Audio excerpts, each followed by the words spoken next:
Cause I'm about that. Cause I'm about that.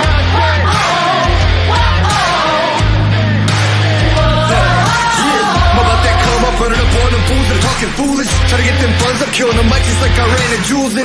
Y'all gonna get done up front, knowing that kid with an attitude, but you can't really blame his mother for doing what he had to do. I'm about that cash flipping, I'm getting it on and off the market. Not about that VIP, not me, not never been a fan of carpets. All about that RIP for all of my Jesus gone departed. All about that finish what I started, I'm about that. Top down, like you're not ready. We ride, we're about that. So high, we see the whole city. We own the night. Top down, like you're not ready. We ride, we're about that. So high, we see the whole city. We own the night. Nothing about it, want a man I can bring the drama. But it ain't by chance, I'm fucking rapping, you don't really want a problem. Made a little cash in the back end, but still rapping, they call me starving. Yeah, y'all gotta ask who the man is, hope I'm gonna be like, beg your pardon. I'm about that. Top down, like you're not ready. We ride, we're about that. So high, we see the whole city.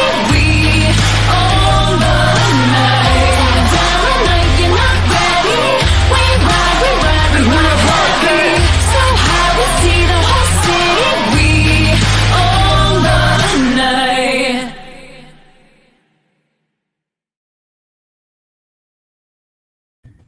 What is up, everybody? Welcome to a Wednesday edition of the YSN Power Hour. It is Wednesday, August 5th, and yes, ladies and gentlemen, I don't know how we're going to get through this one. It is National Underwear Day. There weren't a lot of selections to choose from, so congratulations. Welcome to National Underwear, guys. Is there one particular brand that kind of suits you? Ever since the Under Armour's entered the game, that's been my go-to, Under Armour and Reebok. How about you guys? Don't get too graphic. They're El Papi. More of a Heinz boxer kind of guy. Heinz? Like the ketchup? No, like the what? Yeah, Heinz. Oh my god! It seems like your allegiance is pretty solid. You said the quote. I'm trying not to say anything stupid today, and the first thing coming out of my mouth was stupid. So Dynamite drop in there for Heinz 57. We appreciate the plug. Quinn, anything stand out to you? Yeah, I mean, Under Armour makes a great product. I'm a big fan of that. And Duluth Trading, I don't know what it's called. You look like the guy on the box at Duluth. Oh, yeah. Yeah, I don't know the specific kind. It's like a chilling kind, like gets airflow or something. I don't know what it's called. I don't want to know. What are you doing back there? We got a random bear just perusing in the background looking for food, I think. What the hell just happened? EB, what do you got? You know, we got the Heinz. I might go with Campbell's. Their soup's pretty good. Keeps me warm on a cold day. No, I'm kind of with you guys. The Under Armour, Adidas, Nike. I mean, I guess if I got to go Walmart brand like Athletico, but I guess now with all our options, it's I don't know, the sporty material, the spandex material. So we'll go with that. I'm with you. I mean, those were the game changer, I think, in men's underwear in the last 10, 20 years. Anthony, go ahead. I think I'm a Hanes guy. Heinz? No. Hey, I'm gonna say it right this time. Hey, and then I'll say, freedom of win, man. Go with freedom of win. FBL. Which one was Jordan? Was Jordan Haynes? Jordan You're not going to interrupt you, but you're getting your first sunglasses. your first sunglasses. What is going on here? This is unbelievable. Ty Bartel, go ahead. Take it away. You know, I'm like Jeff. I'm not sitting there coating myself in sauce down there. So I'm more of a Hanes guy than anything. I'm not. But yeah, Hanes sometimes fruit of the loom, but Hanes boxers is usually what I roll with. The national whatever of the day brought to you by Clientele. Guys, they've got a shoe store in there. They cut hair, a barber shop. They do so much in such a tight confinement, and they've got a great clientele, and they're looking to add more. So if you're looking to get trimmed up a little bit, you're looking for to look fresh, not just with your fade. You're looking for looking fresh with your shoes. Check out clientele. The Check newest that boy, sponsor. Matt kept that right there. Look Yes. at that. That's clean. That's clean. Right. EB's Matt looking kept that. clean. Check him out. Yeah, we're looking for Matt. Hit him Matt. up. Shit, man. He even made piss missiles trending yesterday while golfing. Wow. Okay. Calm down. But I hit. Yeah, that's Jeez, why we- oh man, we're trying to have a show here, and out of nowhere comes El Papi. He puts himself on mute and just starts mumbling. You can probably hear him on my microphone. Guys, a lot to talk about. Something we discussed in the pre-show. The PIAA District 10 announces they don't have the authority to cancel the fall season. A lot of misconception about that.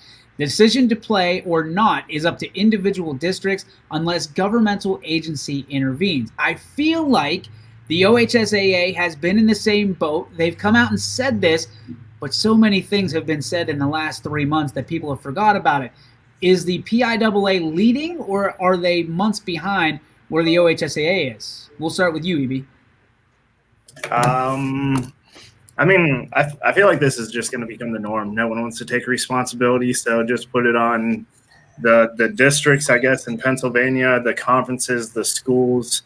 Then the state can kind of wash their hands clean of it, and if they need to, they can come in and save the day. I mean, I feel like that's been their MO the whole time, is that they really don't want to take the responsibility to sit here and say, well, you guys can't play because you're in a hot spot, but you guys hardly have anything. So is it right, fair?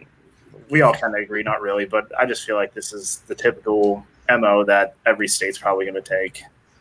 Ty, I mean, what's your take on this? I feel like the OHSAA has come out and said this. It's not up to us. We control X factors here, here, and here, and to play a season is not up to the OHSAA. Your thoughts? Well, I don't know if what's confusing me, and what I understand every state could be different. But as far as Colorado is concerned, I was reading an article about the CHSAA. Sound like betas now, but the CHSAA is what they were doing. They're postponing all their fall sports into spring, but they had the authority to make that call and put football into the spring, and they're going to have season A, B, and C in the spring now, from what I was understanding, from what I was reading. So I don't understand how some of these, overseers are able to do it, like in Colorado, but in other states not, with the OHSAA. I don't know, but I'm kind of with EB on this as far as Pennsylvania and Ohio is concerned. It's passing it back and forth. The only power that they have really is to take the postseason tournament and put it wherever they want. And I guess the schools would have to either confine to it and adjust to it, or don't play for a state championship. Anthony, is that fair? That's the understanding I have. Like, the OHSA can come out and say, we're not going to have playoffs, and we recommend that you don't play, but they can't stop the Austintown Fish from playing football if they want to go play football. And so it will be OHSA sanctioned, and that initially is just up to the school district, the way I understand it. 100% accurate, I believe. Jeff Betos, or AKA El Papi, what do you think about this particular situation? Well, I think. How do I think about it? I don't really know. Like, it's back and forth. It's like volleyball and tennis, right? Ohio Association is probably way ahead of where PA football would be right at this point of letting fall sports happen. I think it is, just for the simple fact that the Ohio Association literally put something together and then they give it to the governor. I don't know if PA has done that, but I just don't know. Like, it's in the middle. Like, they're trying to get ahead of Ohio. But isn't PA's numbers worse than Ohio's numbers are, aren't they? Like, COVID-19 wise, their numbers are worse than ours are. So wanted PA governor kind of step in and be like, no, you guys aren't going to do this because this could spike our numbers even more? I don't know. I mean, really, you look at it, the question is basically which tail's wagging the dog here? Is it the PIAA that's leading by example, or is it the OHSAA? I mean, do you feel that the OHSAA has already come out and done this, or do you feel like this is a refresher, or the PIAA maybe waited to do this a little bit later so it'd be kind of fresher in people's minds? Just waited, basically. They waited, like the Ohio Association's already done this. but I think they just waited to make it fresher in our minds, and we kind of forgot about it. Q, please. Before I get into this, Please? it's kind of funny sitting back listening to Jeff. I get to watch all of your guys' like facial expressions when he talks. It's very amusing. And a lot of times it's like head cocked halfway Yeah. sideways, Stop putting me in body Looks, bag, face, dude. I love it. like a confused puppy dog. But no, I agree with everybody pretty much. It's just nobody wants to actually come out and make a decision with it, so they're tossing it back and forth. When it comes to PA, I don't know. I don't know what they're gonna do. I kind of feel like the Whippy kind of will make that decision for football, just because that kind of runs PA football in my mind, compared to the rest of the state, basically. But at the same time, I feel like nobody's really gonna make that decision anytime soon. It's going to be interesting, and I guess there was a lot of frustration with the people from Ohio seeing this today and saying, "Hey, look, Pennsylvania's making all kinds of decisions. They're leaving it up to the school districts. We pay money to the school districts. We should have the decision, not them." And it's not the way it works. Let's just put it's not the way it works. Unfortunately, everything is going to come down to the school district, or do they call them school districts in Pennsylvania? That are always like boroughs and all that stuff, and we call stuff towns. The school districts in Pennsylvania, are going to leave it up to the school districts, but that doesn't mean that they're going to have a community vote about if you should play sports or not. They're going to make the best sound decision that they can for their particular school district.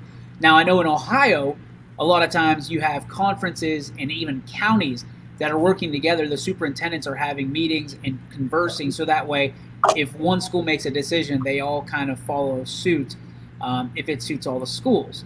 I like that idea because I think it can go rogue really fast from our scenario. Because imagine if you have, I don't know, the NE8s, and this isn't happening, but what happens if one team out of the 8 teams doesn't want to play, and then you have 7 teams left? It messes up your conference schedule, messes up a lot of things. So I like that in Ohio. I feel like we're, as much as it doesn't look like it on the surface, our school districts and counties are lockstep. So I'm excited for that.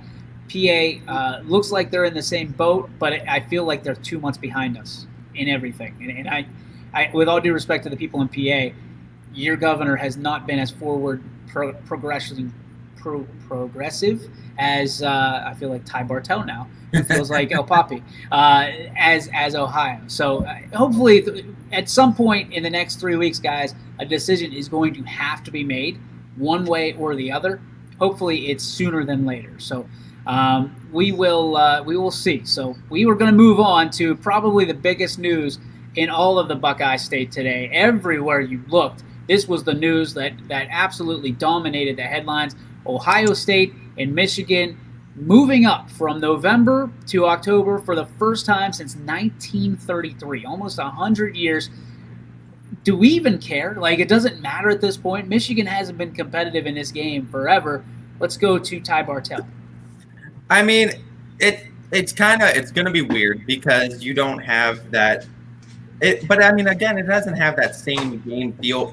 For Ohio State fans, it's going to, because you're whooping up on the Wolverines every single year, and it's still a rivalry, absolutely, between the Wolverines and the Buckeyes, but it's not a competitive rivalry as it used to be. I don't know how some people are going to take this with it being in October instead of November. I don't know. I feel like you can't really take everything too serious, especially with the year that it's been so far with other sports. So I feel like it might just be one of those. It's one year, get it over with. Let's get back to normal next year. So the craziness of all of this is that people plan vacations apparently around the Michigan-Ohio State game, and now vacations are ruined, and they're going to watch Iowa play. Anthony, as a person who loves rivalries, does it matter when they play, or is this absolutely ludicrous to move this game up? I mean, in the state of the world, the when they play doesn't matter. I would be happy that they're playing, because my rivalry got canceled because Georgia's in a different conference, and the SEC has come out and said we're doing conference only, and it was going to be in Athens, and Georgia Tech has won 2 out of the last 3 in Athens, so I was kind of excited for it. But yeah, I would tell Ohio State fans, look, the state of the world, look around you. just be happy that your rivalry game is happening, because there are a lot of rivalry games that aren't. There's a lot of ACC, SEC rivalries. Kentucky, Louisville is not going to happen. Florida State, Florida's not going to happen. A lot of rivalries are being canceled, and you still have yours. So just be happy that you get to beat up on Michigan. We hope. I mean, there's a lot of things that could happen. When you mess up the mojo, we're going to get to a quote later in just a few minutes about Ryan Day in a conference call that was had during a Big Ten conference call, and things didn't go swimmingly on the phone, so to speak. El Papi, how do you feel about this game being moved up? You're probably the worst person to ask. I would say just being a fan of the rivalry, and being my dad's a huge Ohio State fan, so I like to get underneath his skin that morning by telling him about Michigan's going to beat the crap out of Ohio State, but it never really happens. I know it wouldn't. I would say I don't like it because, that's around Thanksgiving time, the week before the week of Thanksgiving, really, that Saturday. And it kind of sets weekend up. You got Thanksgiving on Thursday, you got Black Friday on Friday, and then the Ohio State Michigan game on Saturday. I don't like it, to be perfectly honest with you. Quinn, any take on this?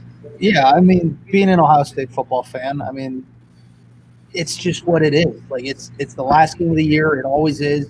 Michigan fans talk all year about, it's our year and whatever, and then they just get the hell beat out of them by Ohio State at the end. It's the best situation. For being a Browns fan. I mean, it is. Yeah, Ohio State makes up for the Browns. But it's just how it is. It's always been that way. It's the last game of the year. It's how it's supposed to be. Ohio State ends Michigan season like always, and we move along. Harbaugh still stinks. Carry on. I feel like Mike McKenzie now, though, so I'm going to shut up. Anthony Malone dropping in a nice dime here, saying moving the game up secures that the game will likely happen. Also has a chance with healthy first strings. EB, when you look at this, I mean, it's interesting because it's not moved up to week 2. This is a little bit later on the season, I guess midway through if you're looking at it. But, I mean, are these valid arguments? And if we feel like the guys aren't going to be playing later, should they be playing now?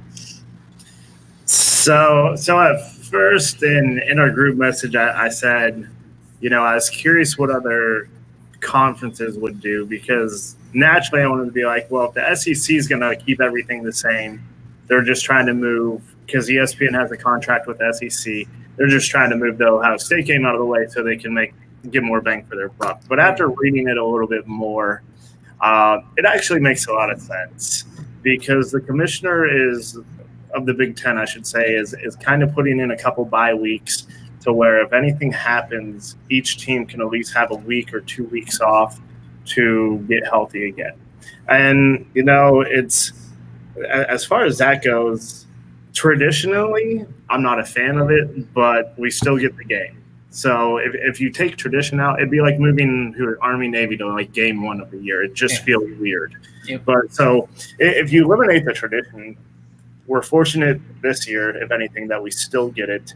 And whether it's October 24th, September 24th, August 24th, April 24th, they bring on Michigan. I'm going to love it either way. So here's a crazy question for you. I mean, we've had a couple people now, Anthony and now Robert Switchka, dropping in on the flu season kicking up in the end of October. I know none of us are doctors, but is there a difference? Are we going to be able to differentiate the coronavirus from everything else come flu season, or is there even just being sick anymore, or are we just corona? Bro, we had a hard enough time trying to differentiate if it was corona or freaking allergies. So I mean, at this point, dude, it's like I'm about to just say, survival of the fittest. Let's go. That's it, Hunger Games style. Let's go, baby. Let's go. I mean, we're not even going to get into that crap, because that's just a question. I always see that flu season, and I respect, with all due respect, I get it. But we had the flu before Corona. This is not something that we should be shutting down stuff, in my humble opinion, for just in case, because people's livelihoods are on the line. So the general consensus is you guys don't care as long as the game is happening. Is that correct? Right on. Yesterday, we talked about a topic of the Pac-12 forming a quasi-union kind of thing. And now, guys, we talked about this too. If the Big Ten, the SEC, the ACC, they decide to jump on this, Does it have a little bit more teeth? Well, they must have been watching, because here we are, the Big Ten following suit of the Pac-12, and they form a unity group, which a lot of their list of demands, as if they're Liam Neeson or someone, they're a little bit sketchy, and a lot of them are the same as the Pac-12. When you look at this situation, do you think this is the future of college football after everything that happened with the NCAA and EA Sports and having to pay players for their likenesses? Has Pandora's box been opened? And if it is it a good thing or a bad thing? Let's start with you, Ant.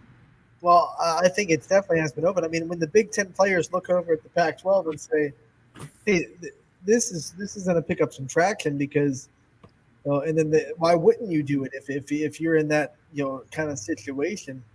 Is it a good or bad thing? I mean, that's just so up in the air, because you just don't know. There's so many things we don't know what's going to be a reality out of these demands, and how many of them are going to be met, how far it's going to go.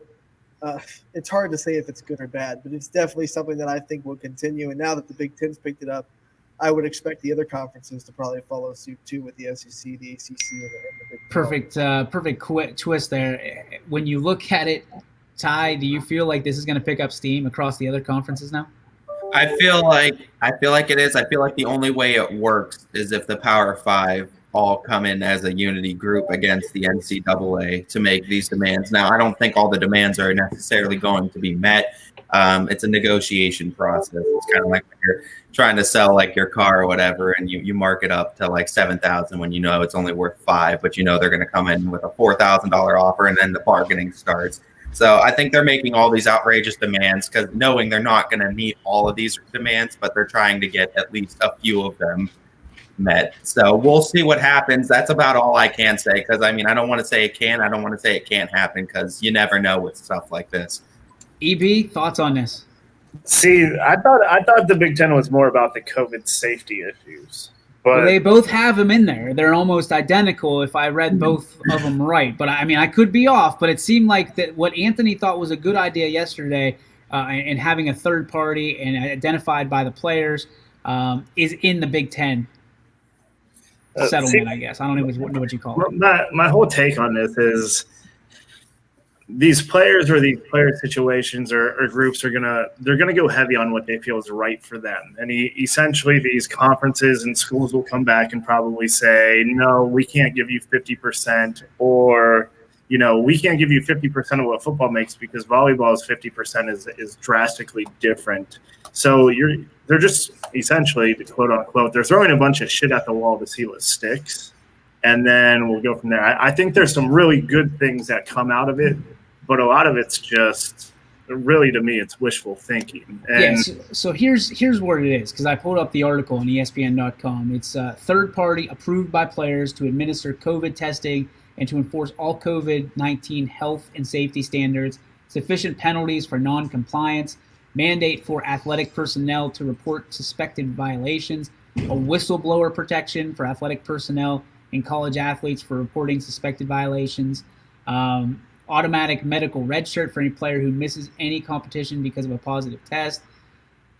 It goes on and on. There's a couple more: preserving the athletic eligibility, scholarship, and roster spot for any player who opts out of athletic participation or is unable to. There's a lot of this. Here's the big one. And this is the one that the OHSAA, and I keep telling people, we haven't seen the last obstacle. Coverage for all out-of-pocket medical expenses related to COVID-19, both short and long-term, incurred by active college athletes. So that's a big one, boys, because we don't know if COVID, let's say you have it, and I think you can't get it twice, is my understanding, but we don't know the long-term effects of if you had it, if there is anything down the line.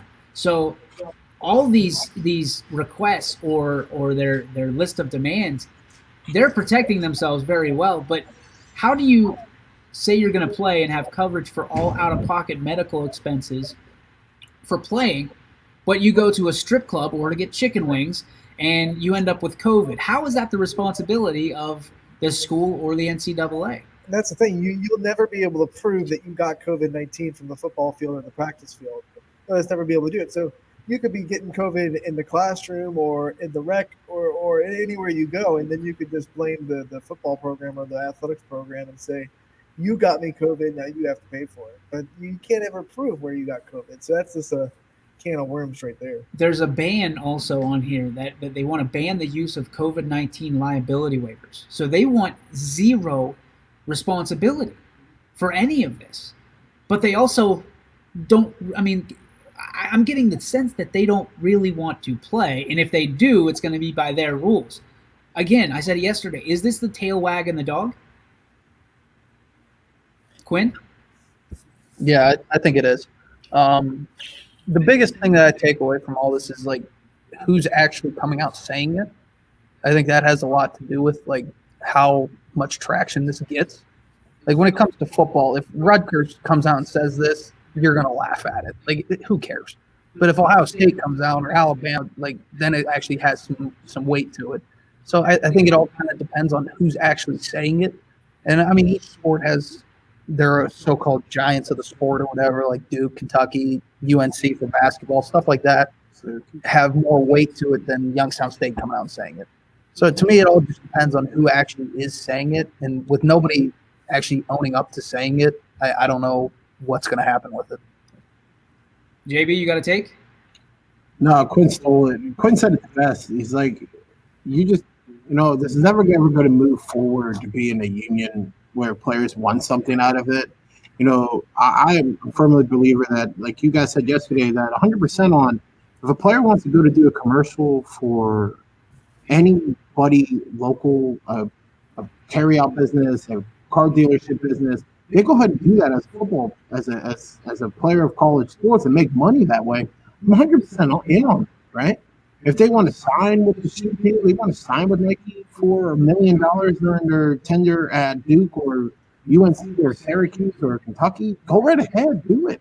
But it's never going to happen until one of the big schools, one of the big name schools, and those powerful schools comes out and says it. If you're not going to say it and you're just going to put this stuff out there, the NCAA looks at this and laughs at it. And it's like, oh, this is a joke. All right, here you go. Give it to the intern that is going to be interning for the summer, and it's going to go in the back. It's going to go in files and never be seen again. Like, let a big school come out and say this and see what the NCAA does. I can't believe I'm saying this, but that's a great take, Mr. Betos. Nice job. Very nicely put. When you look at, we talked about already Ohio State, Michigan moving up to October 24th. Then we talked about the Big Ten doing this union stuff. Guys, there was a conference call that either did or did not happen, but usually in my experience, where there's smoke, there's fire. And Ryan Day ending the conference call after being interrupted by Jim Harbaugh, saying the conference better have a mercy rule or the Buckeyes are going to hang 100 points on the Wolverines. That is a direct quote, I think, from Ryan Day of the Ohio State Buckeyes. There was a lot of, you worry about your team, I'll worry about my team kind of thing. And finally, Ryan Day just drops that bomb and drops that hammer right on the head of the khakied warrior, John Harbaugh. Or is it just Jim Harbaugh? Jim Harbaugh. My apologies. Jim. So when you look at this, this is twofold question. Should there be a mercy rule in college sports? And the second question being, should Ryan Day enact we're going to beat you down and we're going to hang 100 burger on you in the case, and just, I guess we're not all Ohio State fans here, but we're all Ohioans. So let's start with the guy that's not an Ohio State fan, the guy wearing the Georgia Tech jersey. Anthony, your take on this as an outsider. Wow. If you actually said that during a conference call with the rest of the Big Ten, then that's just, I love it, because it oozes confidence and it oozes kind of that arrogance that makes kind of Ohio State what they are and how good they are. And dang, should college football have a mercy rule? I don't think so. No. I know other sports at the college level kind of do. Baseball, softball have that, whatever runs after whatever inning. But football, basketball, no mercy rule for me. No mercy. No mercy from Anthony. All right, let's head over to. I know Poppy is waiting for this one because they were both shaking their head. They can give one answer on behalf of both of them. Go ahead, boys. I'll go first. I put your money. Ryan Day said it obviously when he said they're going to hang 100 on someone. If that happens to Ohio State where they have an off year and they're getting hung 100 or close to 100 on someone, I don't want to hear him come out. I don't want Ohio State for you can't do it. You can't do football games. Don't look at it that way, Quinn, because that's how it is. Because all Ohio State fans. Oh, they do? Really? Really? You guys don't complain? Okay. But I think and I'm just doing this Matt Quinn on actually, but I'm going to say, yeah, I'll put a mercy rule on. It's like high school sports. Isn't it like 42 in high school sports? If they're up 42, yeah, it's to a running clock. It's not a mercy rule. But that is a mercy rule. That is like a mercy rule. And there we go. So this is why I said yes. Yeah. If you're up like 60-0 at halftime, if you're up 71-3 against Miami of Ohio, shouldn't you have the clock running anyways? You guys are winning the game. Why not? Don't play them. Problem solved. Well, see, Ohio State put them. And that's what happened. And they won. Ohio State play someone in their non-conference schedule and not have an easy pansy schedule. Don't care. Go back to Southern California. Go play Appalachian State. No, nevertheless. I know. No, that's no mercy rule. Okay, Jim, you put 100 on Ohio State, Jim. Listen, there's no mercy rule. Fine, so be it. If you don't like it, don't play them. Plain and simple. There's that part. Well, it's all Ohio State. Yes, it is. It's all about the money. Then don't play. It's about the money. When it's up for Yeah, when you're Ohio State, you can pay anybody to come play. You're going to get that out. USC does it too. That's why they play FCS West every year. It's the same concept. It's the same concept. If you don't want to get your ass kicked, don't play. Plain and simple. Don't play. If you're Ohio State. As for that, Ryan Day, I hope he puts 120 on Michigan. Never going to happen. No one's ever going to score 100 points in a college football game. I'm going to make that very clear to someone. Can we play King of the Block right now, and whoever survives a wrestling challenge in the top middle block? Easy. Homer glasses. Just going to win that game 10 times bigger than that. There you go. I'm just giving him the dead weight. You saw him playing with his belly earlier. He'll sit on me and crush me. Oh, wow. That's getting me today, huh? Honesty. You guys done? No, I'm not supposed to be anymore. No mercy rule. Ryan Day's going to win. All right, put off camera. No Buckeyes. EB. No mercy rule. I hope Ryan Day goes for 2 every single time. I hope he puts up 150 and Jim Harbaugh goes and he cries on the couch of his next recruit and says how much he needs him. He needs him to beat Ohio State. And I hope Michigan keeps him there for another 15 years so they can sit there and live their subpar life and do it over and over and over again. Ty Bartell. I don't like the idea of the mercy rule because I know they measure the points scored against a lot of teams and how teams fare well against each other in the ranking. And as far as the Ryan Day quote, I like it. I just like creating that animosity more between two rivals, that is Michigan and Ohio State. I think it's a great quote. I think it creates more tension before the actual season starts. And I mean, put your money where your mouth is, though. Go for it. Go for 100 every single time. And to comment on what you say, Beta, every big team plays its cupcake games. That's what happens. I agree. I'm not saying they don't, but it's year in and year out that who does Ohio State play? No, they do wrong. How many top 25 teams did Ohio State play? Alabama 2 years ago. How many ranked they beat last year? Non-Virginia Tech and get used to Virginia Tech at home. They played when? Played Oklahoma. They played Texas in the regular season. We talked about. They better move. USC was good. We played USC too. We beat them. So did you or did the USC go into Ohio State with a ranked number 2 team in the nation and USC beat him with a freshman quarterback? Oh, I don't hear Ohio State fans saying anything about that. No. Because Jim Tressel was there and he cheated his way to that win against LSU. All right, when you talk about Jim Tressel, you better watch your mouth and you better talk with respect. Open it up. You better talk with respect in your tone, young man, or else El Papi is going to be out the El Doro. Hey, it's not my fault. Jeff, you're the pot calling the kettle black when you're gonna say Ohio State's cheating. Hey, man, we and cheated too, baby. That's why Pete Carroll got That out. was the last time we actually had a winning season. That was good. Fight on. Oh, that wrong hand. I gotta keep going with the wrong hand. But hey, no, I'm not saying like what I'm saying is the fact that is Ohio State. What you're saying is a lot of nothing, so just stop. Yeah, Next no, subject. it is how it is. Button. You know it is. You got anything else? Parting shot? Go Yankees. There it is. There it is. All right, we are on to our last topic before the break here, boys. With all this being said, and a lot was said right there, some of it was heard, Jeff Betos, should college football expand the playoffs? This is an opportunity. Again, 2020 is a year that everybody wants to forget, but some are going to want to remember. Do you think with everything that's being said that college and being done, should college football expand the playoffs? Let's go back. I regrettably do this, starting it off with Jeff Betos.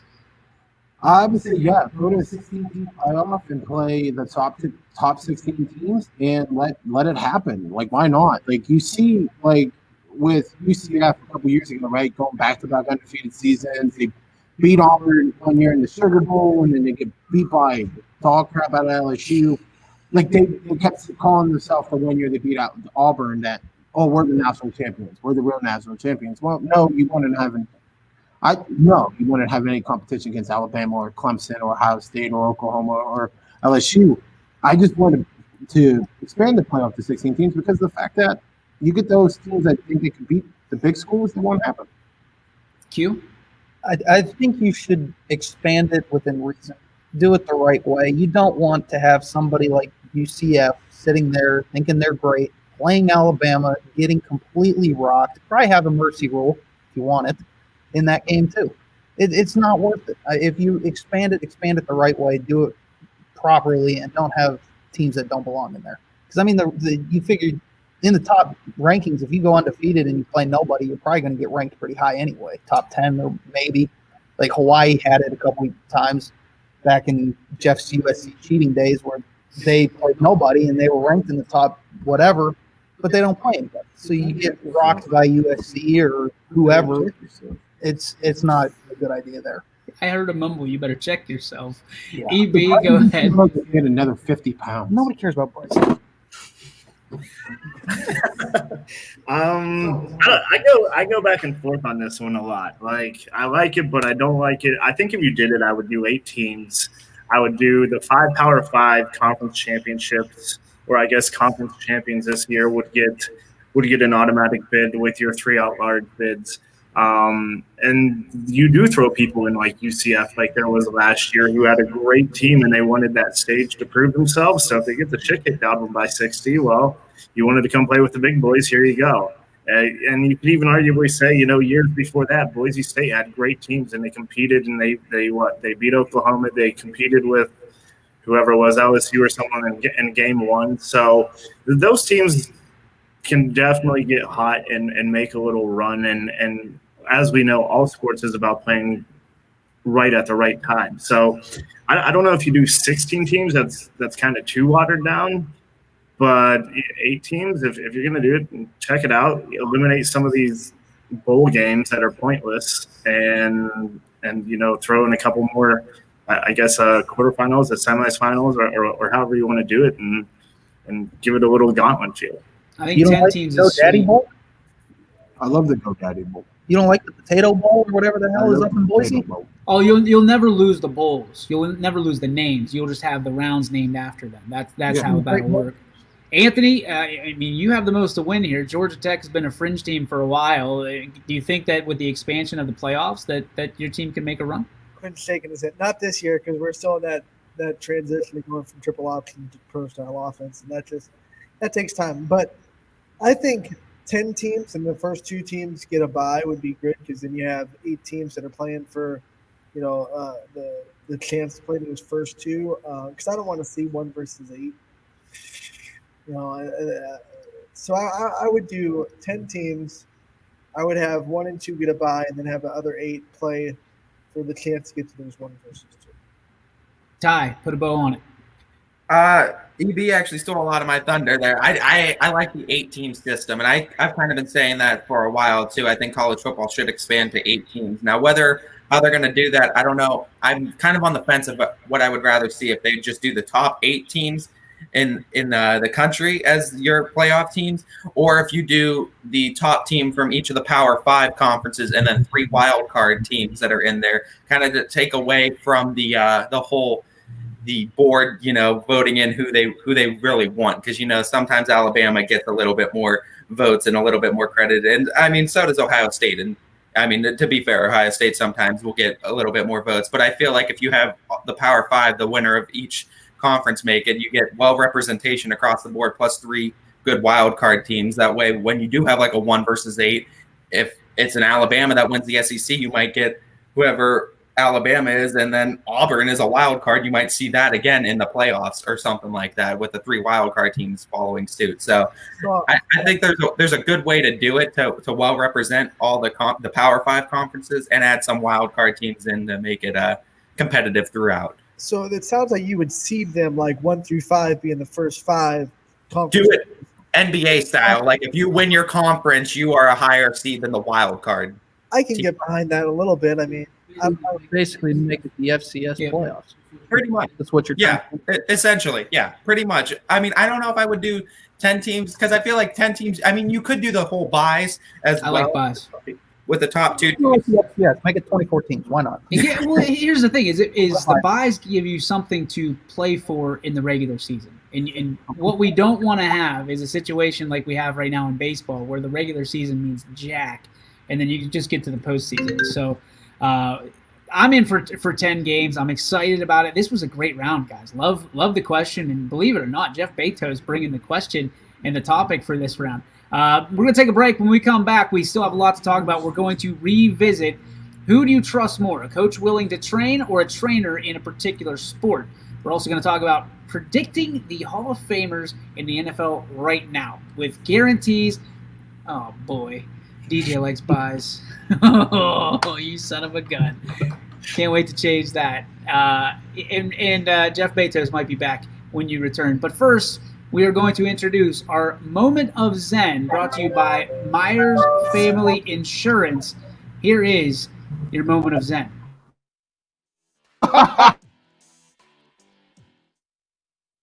Through the side, and they all kind of just crash into each other. I mean, look at this. Like, they didn't know which way to go. The coach was telling them to run through the paper. I mean, technically they did, but, like, that's not really how you do it. Like, some of them got it right. They took the scenic route to get to that bag.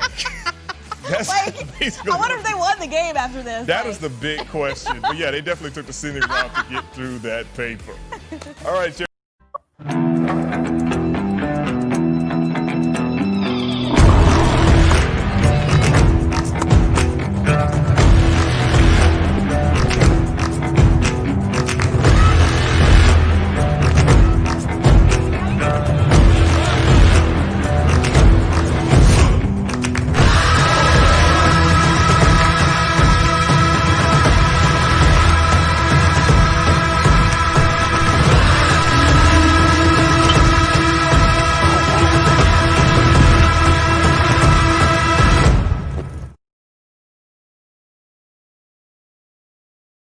Hey, my Ohio friends, it's Mike Ditka, and I know great talent and heart when I see it. I can tell you from firsthand experience, there are average real estate agents, then there are true champions. Kelly Warren is one of those champions, and you have her right there in your own backyard. Kelly outmarkets and outsells every agent in the Mahoning Valley. If Kelly can't sell your home at a price and deadline you agree to, Kelly will buy it. Get your home sold. Call Kelly Warren today at 717-2689 or go on. Your teams work hard and give it all they've got. Well, so does ours, because 21 Sports and YSN give you extra effort when covering local sports. 21 Sports and YSN, winning coverage of our Valley's teams. Planning a project around your home or rental property? Trust the electrical service to the local experts with 62 years of serving the Mahoning Valley. Joe Dickey Electric is your local go-to source for responsive, reliable residential electrical work. From everyday maintenance and repairs to new installations, electrical upgrades, and safety inspections, no job is too big or too small. Call Joe Dickey Electric today, 800-549-3976, or visit DickeyElectric.com. That's DickeyElectric.com. Myers Family Insurance knows the importance of a great team. Our team continues to grow to help you with your Medicare and retirement needs. The annual election period is here, so it's all hands on deck to make sure your plan still meets your needs for 2020. Call us today. And welcome back, ladies and gentlemen, to the Power Hour. If you're just joining us and you saw it before the break, the moment of Zen, yes, that was our very own Jeff Bezos, who was a coach for the Little Raiders. And you can see from what was happening on the field that he is going to basically lend himself to the, Pop Warner Hall of Fame. What was that? It was Little Raiders, but what does that classify? I call it, like, you guys call it Pee Wee. I call it like Little Raider football. Can you just walk us through what happened, like exactly how that happens under your tutelage? This pen is on me. Okay. Well, it's not underneath my tutelage. It's underneath my Uncle Mike's tutelage. There's the bus, Uncle Mike. Yeah. No, Uncle Mike, you're welcome, by the way. And so what overall happens? We're warming up for that game. I think we were playing like United or something that week in Lisbon. Thanks, bud. Quinn knows. I try to forget about it, but it keeps popping it up. But what overall happened was before we ran out, I think it was me or Coach John, my buddy. John Krause is also throwing him under the bus because he only scored 6 points that game. Told him how to run through the banner, right? And we had a couple kids, and I usually walk away to go say hi to the cheerleaders and stuff because they're awesome, because they're the best things in the world. So that's weird, Quinn. You laughed at it like it was bad, but they're awesome people because they work real hard. And so I started to turn around, and I was watching them run through it, and I realized that we were going the wrong way. And when we went the wrong way, yes, if anyone wants to know, I did throw my hat there. And no, lady in the news, we did not win the game. We lost 36-6. Jeff was also defensive I was a coordinator. DC on that game.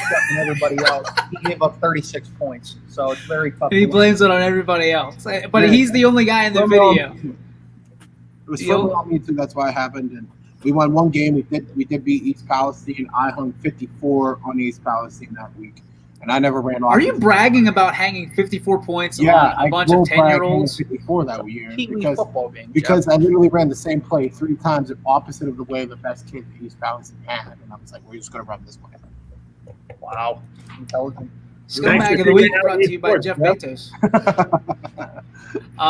That'll come up Friday. I'm just going to put it out there. The Bulldogs probably ran through the banner the right way under their tutelage, so let's just go with that. Guys, for the first time ever, we are going to have a second day topic. We didn't get to all the way through this one in day one, so let's rip her back open. Who do you trust more, a coach willing to train or a trainer in a particular channel or sport?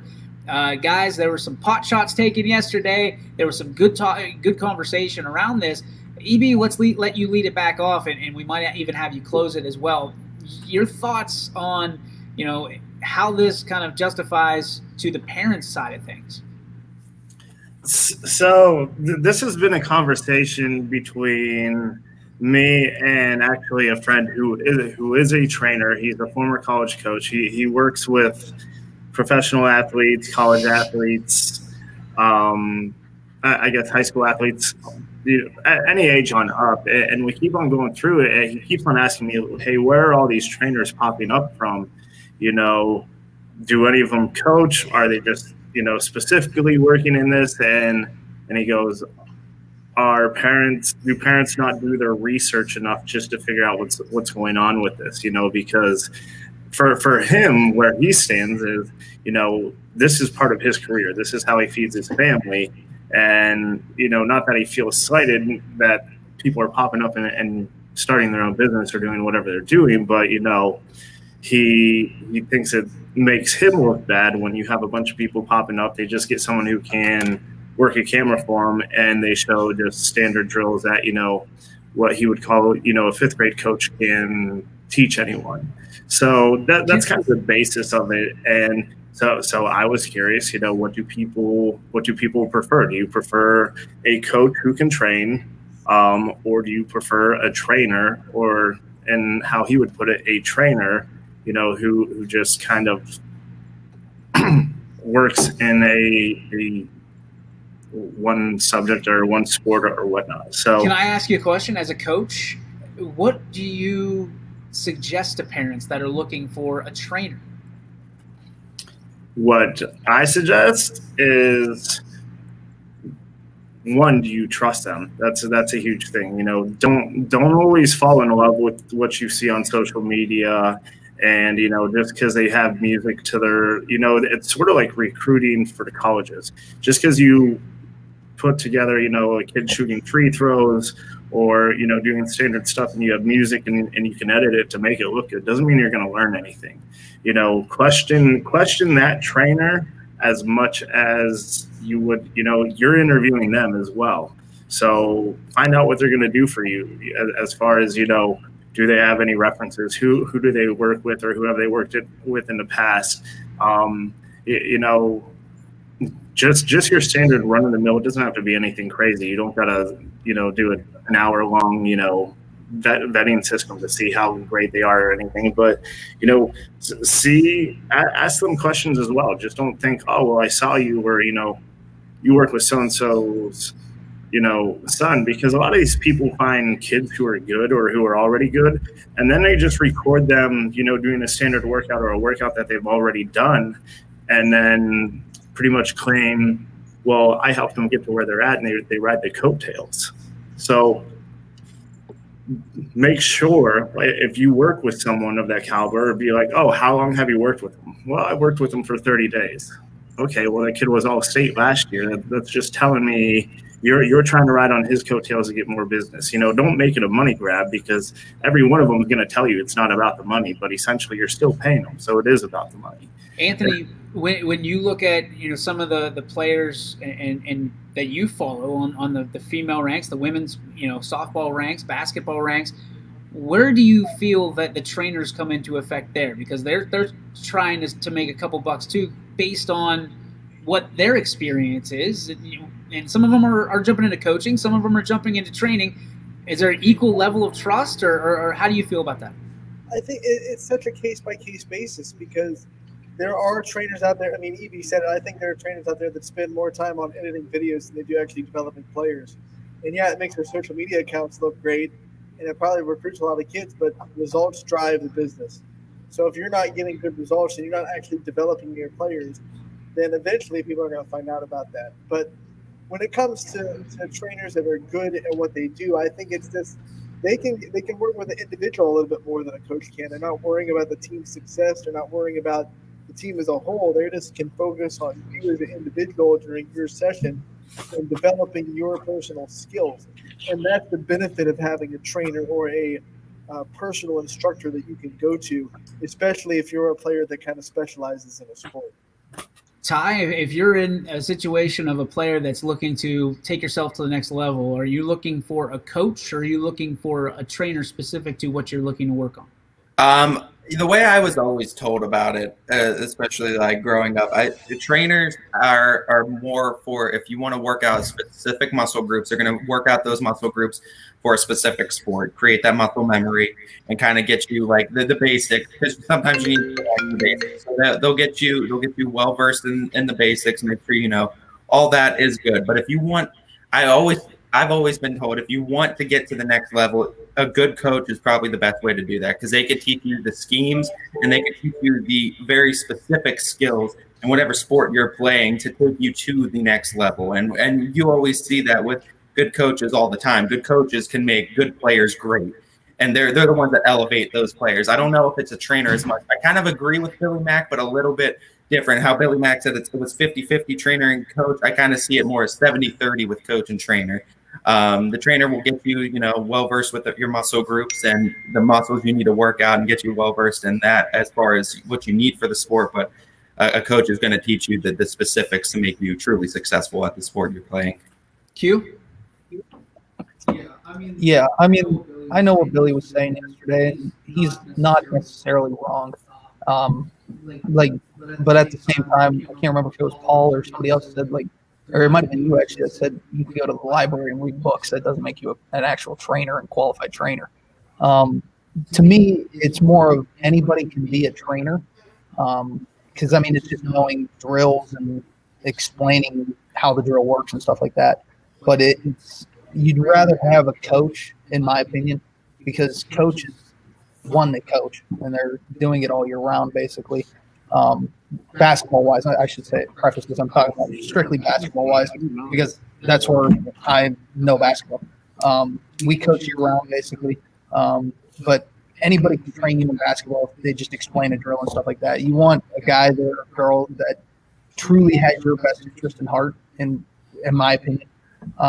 You want to go to somebody that wants you to get better more than they care about building their brand and using you as a tool to make themselves better. Basically, if you're looking for, I'll steal the word from Bailey here.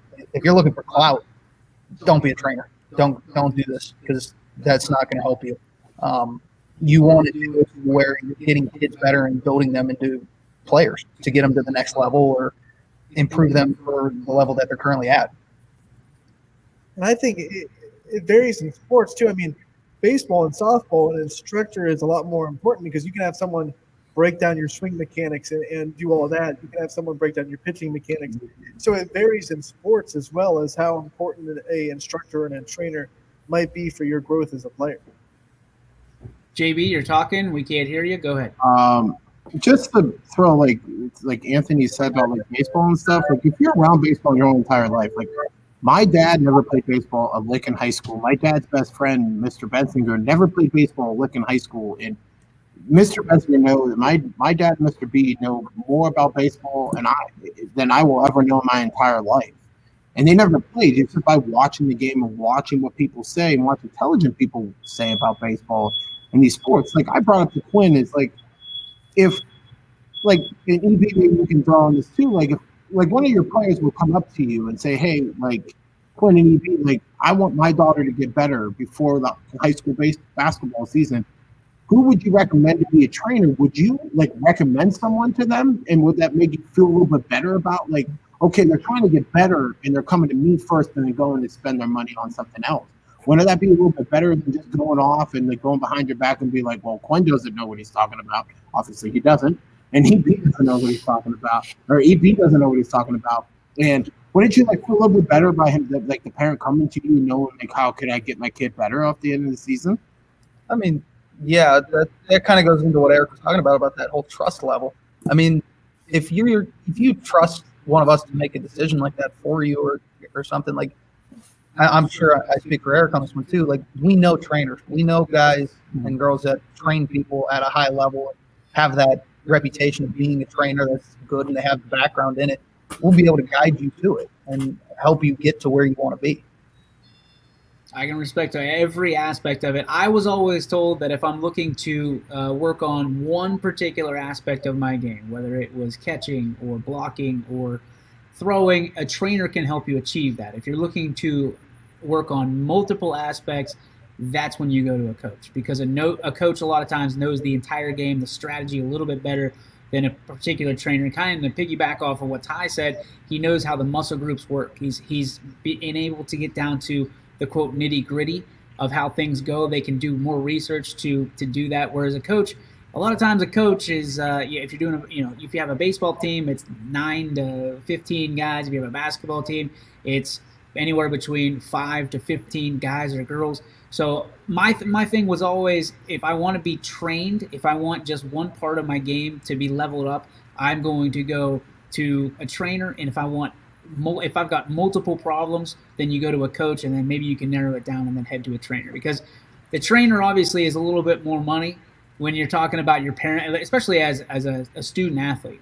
When you're talking about how much per hour a coach is invested, because you're going to give him something. You're going to give him or her wins and losses, and you're not necessarily paying them outright to make yourself a little bit better. Whereas a trainer is going to teach you one thing at a time until it's absolutely the way it needs to be. So that's kind of the way I look at it between coaches and trainers, good, bad, and different. I think everybody's got a different opinion on this.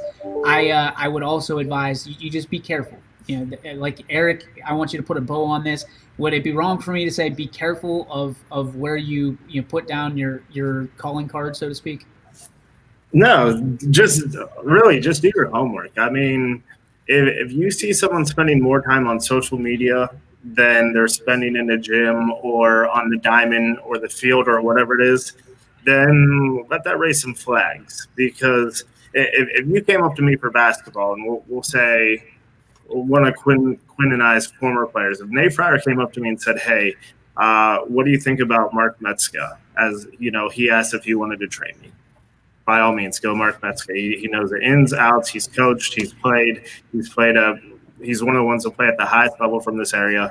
The dude knows everything there is to know about it, and he has your best interest.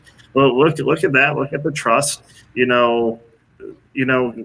Talk about it a little bit, and also as a player, have a direction with where you want to go with it. If you're just looking for someone that's looking to hold you accountable for your time and getting up shots or in swings or, just to get out there and play catch or whatever, don't waste some money on a trainer. Find a friend, find a volunteer coach, find a youth coach or someone who's looking to learn from it too. And you'll probably pull more from that than you will anything. Just be wary of it, because you have a lot of coaches who do train. And if you're looking for someone to train, make sure they're just not making you do drills. You want them to explain. You want to know why. You want to know why you're doing this. There's a lot of intricate things into it to where not only are you working on a game, but you're bringing the IQ and learning knowledge about the game as well. Love it, guys. That's going to put a bow on this one. I'm sure this will be one that will be rehashed here in a couple months when things get back into normalcy. A couple more topics, and then the G. Burbick Farms, What's Your Beef? The one that I'm really interested in, ESPN article coming out today, current players who will make the Hall of Fame. It's Barnwell's predictions for all 32 teams. And we had a conversation, I don't know if it was on this show or on Running Point, that it was the man, the myth, the legend, Patrick Mahomes, will make if he were to hang it up right now, would he make the Hall of Fame? The answer on ESPN is a hard yes. Who would be your under-the-radar guy to make the Pro Football Hall of Fame that's playing right now? And I'm not talking Tom Brady. We're not talking Drew Brees. Who's the under-the-radar guy who you predict will be having a golden jacket somewhere between, 10 to 15 years from now? Let's start with you, JB. I would definitely have to go with, and he has to do a little bit more work. Being a Lions fan, I have to give Matthew Stafford. I understand he's a stud on the football field. Dude has a cannon for an arm. Plays for a terrible organization that won't protect him with a good offensive line. He needs to do a little bit more. And when I mean by do a little bit more, and this will hurt me more than say it, he needs to leave Detroit. He needs to go to a contender and playoff football team and win a Super Bowl, win a conference title where he's literally that step up. Q. I mean, I got two of them that are, I think we could all agree on it. Larry Fitzgerald's going to be in. And I would venture to say Adrian Peterson will be in. But a guy that kind of went under the radar in my mind that, we all know he probably will be in as well, but Frank Gore. Me and you talked about it earlier today, DJ, when you were reading the article. The man has found a fountain of youth or something. I don't know what it is, but he's unbelievable at running back. He gets yards, and it works. And whatever he does, he's going to keep doing it until somebody basically pulls out his hamstring or something, because it seems like he's going to keep running forever. If that doesn't count, which I'm sure somebody will argue with me, I'll go with Odell. I think Odell's in. And it's not because I'm a Browns fan. The guy puts up yards. He just does. He's a 1,000-yard guy. How is he under the radar, though? Because he's an ass. In what way? He's a straight-up ass. That dude invented the radar. Like, he made his own radar. That's why. He's an ass. Language. But everybody knows him for language other than what he's doing. Easy with the language. Shut up. I haven't swore once. Shut up. And I'm a terrible person. So I'm going with Frank Gore, and if Frank Gore doesn't count, I'm going Odell. And no, Patrick Mahomes is not a lock if he retired today. Yes, he is. Ty Bartell. One that I consider under the radar. A lot of people talk linebackers that are going to make the Hall of Fame, and everyone says, the first jump to is Khalil Mack and Von Miller. My favorite linebacker that is playing right now that I think is making Hall of Fame is Bobby Wagner of the Seahawks. I think he is going to be a shoo-in for a Hall of Fame candidate to see when he retires. He's only, I think, 29, 30, and he's made the Pro Bowl 7, 8 times now. He's an absolute stud at linebacker. He kind of gets overshadowed because that defense isn't what it was anymore, but he is a staple for that defense, and I think Bobby Wagner is probably, the most talented all-around linebacker now that Kuechly's retired. Anthony Hartwig. Under the radar, I'm going to go with Deshaun Watson. I really like what he brings to the table. I think he plays for a really bad head coach, and he's kind of saved O'Brien's butt a couple of times and made the Texans a lot better than they should be. I think if he finds a groove, he can probably win a Super Bowl or two in his career. And I really like his game, and I'm going to say Deshaun Watson. All right, you're sticking with Watson. All right, EB, take it away. Who you got? He is for the Patriots. I'm going to go Julian Edelman because I just stick with him because he's the MAC dude, even though he went to Kent State. But without Julian Edelman, there really is not as much Tom Brady success. He's kind of the guy who goes unseen and unsung, whatever it might be. But he's the wide receiver with a group outside of Randy Moss. He's always been I think their number one receiver. So I'm going to go Julian Edelman, and this one might piss a lot of people off, and I really don't care. But if you're going to say complete dark horse, you'll never see it coming. But just for how things are changing in the world and people backtrack to stand beside him now, I'm going to go Colin Kaepernick. Oh, wow. What? Wow. 1 or 2 good years. Wow. I'm not talking about playing, man. I'm just talking socially. And everything. No. That doesn't make you a Hall of Famer. DJ, what about you? What's your pick? As much as I don't like No it, Steelers, DJ. I'm not. Listen, I think a lot of people thought this guy would be a Steeler this year. Cam Newton is going to be the Hall of Famer. I really do believe that. I don't know.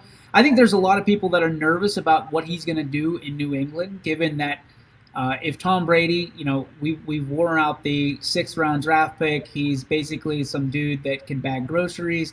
He's a system quarterback. Well, what's your excuse now with Cam Newton? Because if Tom Brady can do this, what can Cam Newton do as he's an elite athlete?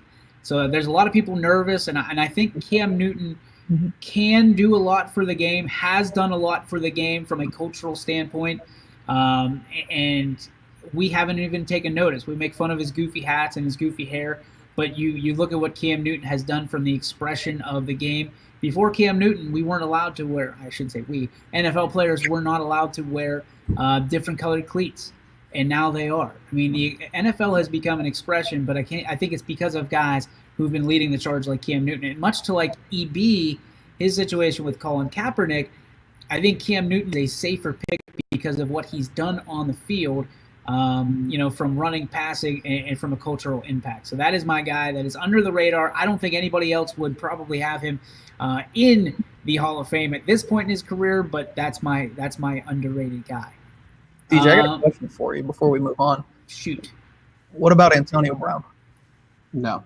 I mean, he's off the field, he's a disaster, but on the field, like you said, number-wise, I mean, his numbers are in that. He's in on pace to be the best receiver I really think if you're going to be a Hall of Famer, the Hall of Fame voters really look at what you do off the field, and then what you do on the field is something that impacts it more. Well, then you can't argue Colin Ray Lewis Kaepernick should be in the Hall of Fame. So Ray Lewis murdered someone, though. But he's going to be in the Hall of Fame. But that was when he was at the Miami Heat. Did you say he murdered somebody?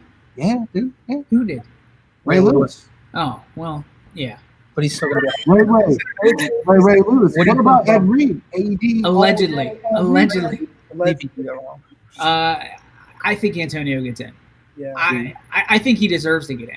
I think it's going to be a Pete Rose scenario where there's going to be people that say, this dude doesn't get in until he apologizes. But He just got the 8-game suspension. He's got to go through some stuff. I think he still wants to play. He's batshit crazy, but we'll see how it pans out for him. I think he's learned that he isn't as much as he thinks without football. Football makes Antonio Brown. Antonio Brown doesn't make football. So it'll be interesting. And I think teams like the Lions or the Colts could take a flyer on him. And I know I heard the Ravens say it, but the Ravens have too much to lose. So it'd be interesting if they let the chaos that is Antonio Brown tear up their entire locker room. Because here's the thing. The Steelers have a good locker room. The Patriots have the locker room. And if you cause chaos in the Patriots locker room and animosity there, the other 31 teams have no shot. Isn't like Antonio Brown? Isn't that like the Ravens receiver Brown? Isn't that like his cousin? Hollywood? Yeah, Hollywood Brown. See, Hollywood Brown. I think if you have him and his cousin together and the Ravens, that's the best. Like that, to my opinion, that's the best fit for AB. Why is that? Because he puts him with his cousin. His cousin's probably going to keep him in check. Yeah, that's what they said about Tom Brady. I know, but Tom never had the chance. More chaos. Right after that, right? What do you mean Tom Brady never had the chance? He played 1 week in New England. And why do you think he only played 1 week? You think the Patriots were like, we really got to get over the Dolphins? Beating some like trainer, right? Wasn't that the reason why? But the thing is, like, I didn't he live in Brady's house? Yes. He lived in Brady's house, and then he grabbed up Derek Carr and was like, "Hey, I'm gonna try to give myself some frostbite on my feet and get the hell out of Oakland." And he did. I mean, don't forget though, when he did play that 1 week with New England, he was that team was a great. That team would have won the Super Bowl this year. He put up great down. That team would have beaten Kansas City. All right, so we can't talk over each other. So if you guys are in one box with one microphone, please don't talk over each other. We can't hear you.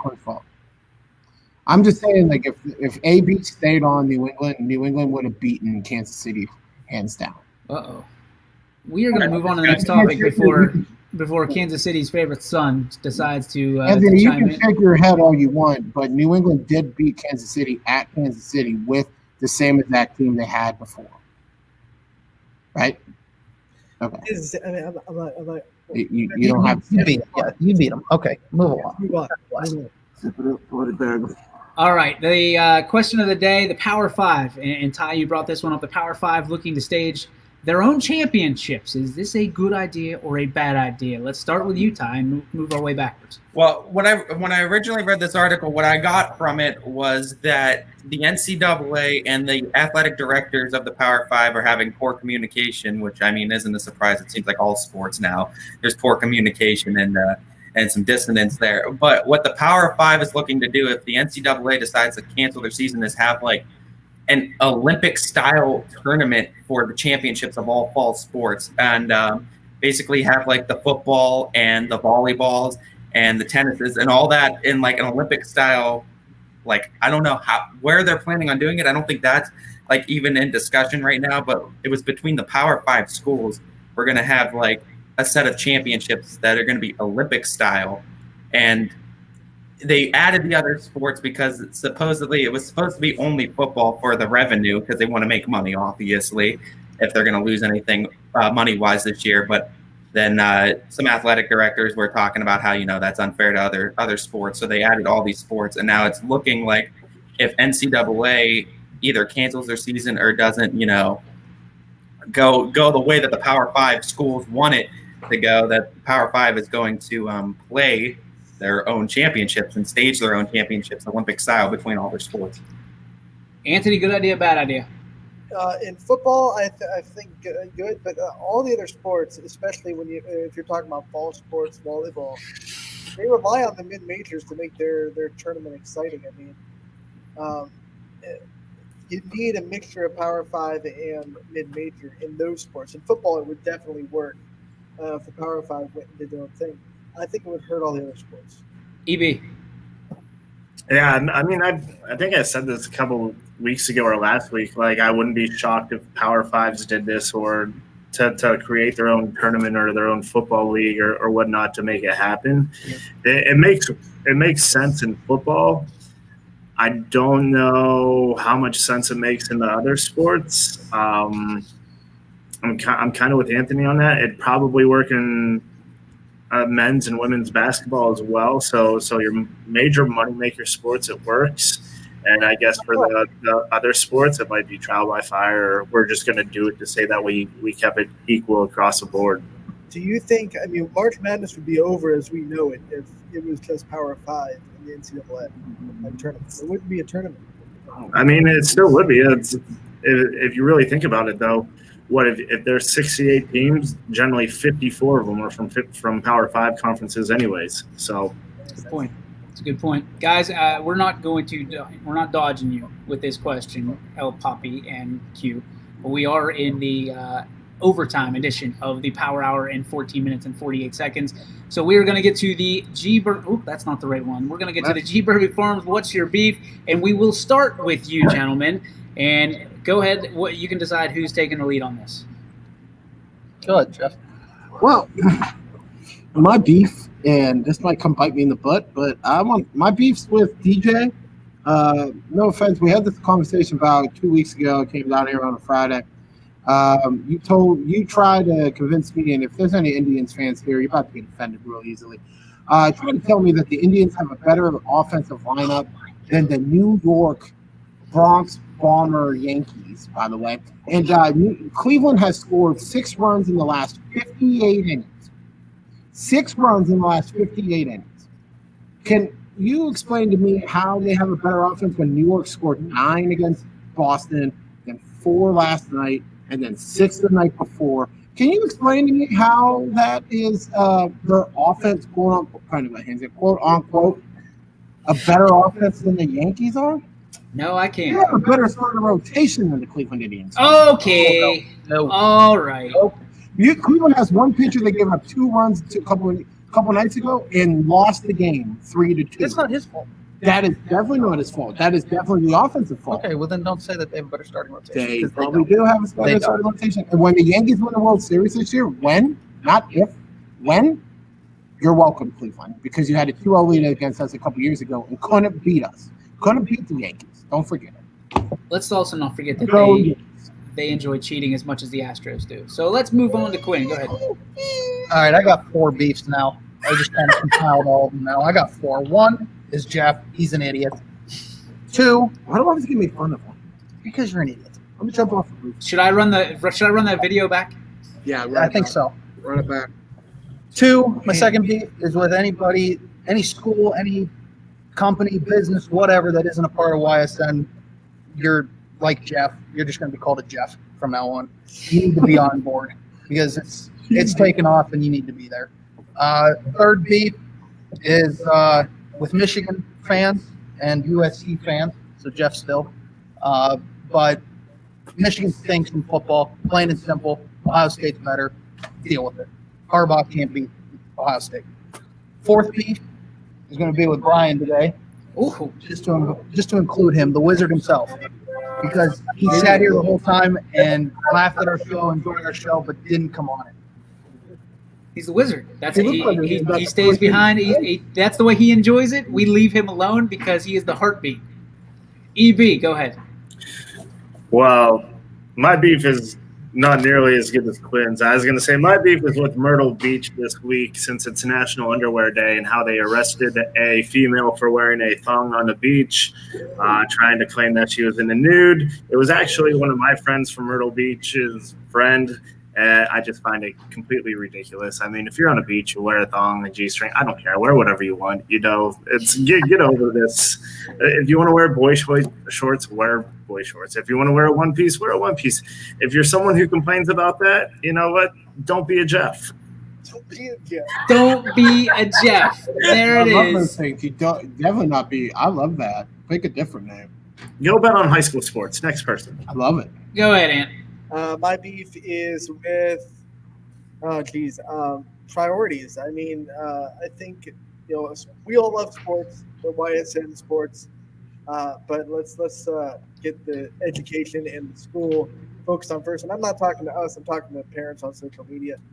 Worry about your kids' education before you worry about their opportunity to play sports. Because right now, education is up in the air. A lot of sports have backtracked on their original plans, and they don't know what they're doing. So let's worry about that first, get that taken care of.